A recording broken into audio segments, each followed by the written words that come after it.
បងប្អូនជីគ្រប់រាប់អាននៅក្នុងថ្ងៃនេះខ្ញុំចោះមកតាមដានស្រែបងប្អូននៅខាងខេត្តតាកែវបងខនគាត់បានប្រើប្រាស់ផលិតផលអង្គរគ្រីនមានច្រើនទី1ប្រើស៊ូរ៉េទី2បងគាត់ប្រើ NCBO 2រ៉ាស៊ីហើយទី3ហ្នឹងគាត់ប្រើតាខេហើយស្រែនេះមកដល់ពេលនេះ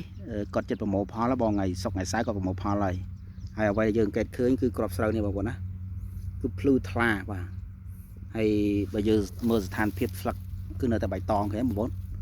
ដោយខ្ញុំនិយាយជូនបងប្អូនកន្លងទៅថាប្រើស៊ូរ៉េគឺគ្រាប់ទុំដល់គល់គួរហើយប៉ុន្តែស្លឹកនៅតែបៃតងបងប្អូនណាឃើញទេស្លឹកនៅបៃតងអាហ្នឹងជាចំណុចពិសេសរបស់ជីយ៉ារ៉ាស៊ូរ៉េហើយអ្វីដែលពិសេសខ្ញុំចង់រំលឹកនោះគឺស្រែនេះបាញ់អ៊ីនស៊ីបម្ដងបងប្អូនណាហើយមានតកៅបំផ្លាញទៀតទេណាហើយបាទជីបំពន់គាត់ប្រើតាខេណាក្របភ្លឺបាទដាក់ដល់គួរណាក្របភ្លឺណាបងប្អូននេះឃើញណាបាទនេះជាចំណុចពិសេសរបស់ផលិតផលអង្គរគ្រីនបងប្អូនណាទី1ស៊ូរ៉េទី2 NCBO ទី3តាខេបងប្អូនណាហើយយើងមានផលិតផលផ្សេងៗទៀតដែលល្អជួយទុកចិត្តបានបងប្អូនបាទសូមអរគុណ